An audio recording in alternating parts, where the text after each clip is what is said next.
Sir, magandang hapon po. Itanong ko po sana kung ano ang iyong tatakbuhan ngayong darating na Iskian Barangay Kapitan Eleksyon.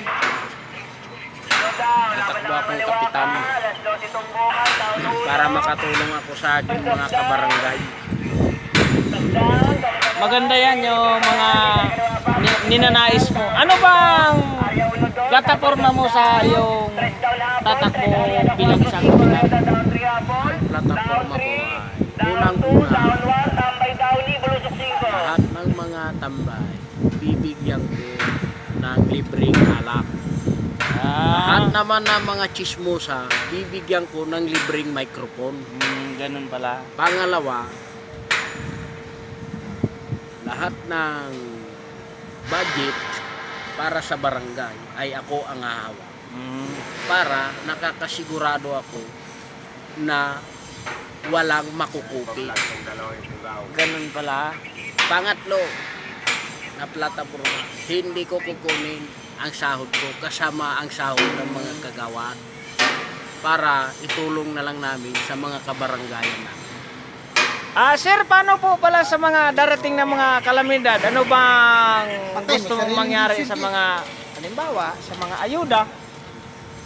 Gusto ko yung mga sahod namin na hindi namin kinukuha, ibili namin ng yung service ng bibili ako ng service ng barangay para pag nagkaroon man ng kalamidad ay mayroong magagamit sa oras ng kagipitan. At ang pang-apat na plataforma ko ay lahat ng mga kabaranggayan ko na nangangailangan ng tulong katulad ng mga gamot, pagkain ay aming ibigay. Maganda pala yung kwan mo, sir. Para sa ganun ay makatulong tayo sa ating mga kababayan at kabarangay. Yan lang ang plataforma ko. Plataforma di pang gobyerno. Tama. Tama ka dyan. At sana pala rin ako para lahat ng mga nasabi kong mga plataforma ay aking gagampanan. Hanggang dyan lamang po. Okay, sir, maraming salamat, sir, at interviewin ko pa tong Vice Barangay Captain. Sige. Ito si Vice Barangay Captain. Ikaw naman, Vice, ano ang plataforma mo sa panggobyernong paghahawakan mo? Dahil alam ko sigurado na yung panalo mo dahil Vice Barangay Captain ka. Ito lang masasabi ko sa inyo mga kababayan kong Pilipino. Tatakbo ako ng Vice Barangay Captain kasi ibibigay ko ang lahat ng pangangailangan ng mga tao nating kasambayan. At itodo natin yung pwersa.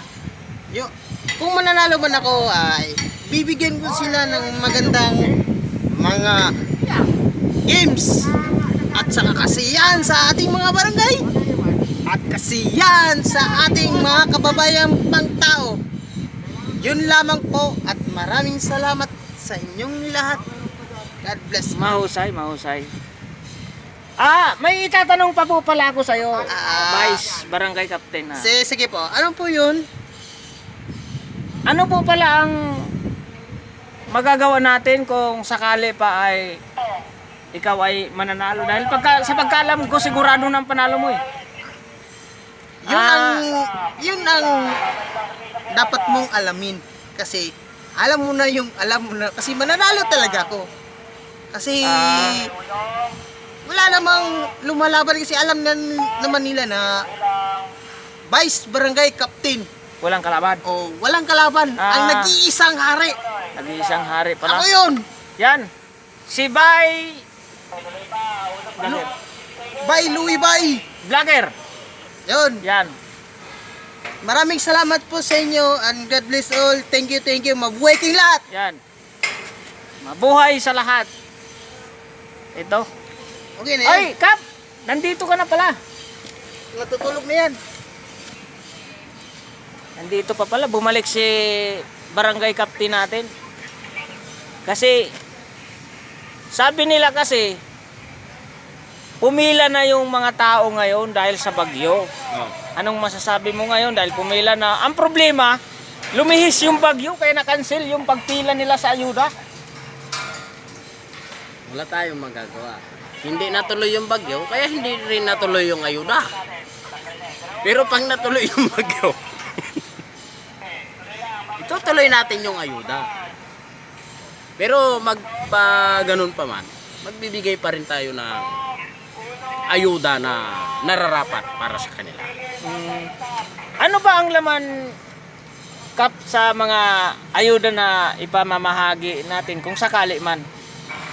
Unang-una, yung bigas. Siyempre hindi mawawala dyan yung mga lata, noodles, kape, gatas. Yan ang mga pangunahing ayuda na naibibigay. Kung mayroon mang pwedeng may dagdag siguro, samahan na natin ng mga gamot para dun sa mga may sakit. At yun lamang po. Mahusay itong ating barangay captain ngayon. Mahusay ito. Sana, maraming salamat, barangay captain, sa darating na eleksyon. Sana ikaw ay palarin sa iyong barangay captain eleksyon na tatakbuhan. Hanggang dito na lang ang ating video. Please like and subscribe my YouTube channel. Sundan nyo lang ang aking channel na Kaime Official YouTube channel. Tuloy lang yan, tuloy lang, Noy.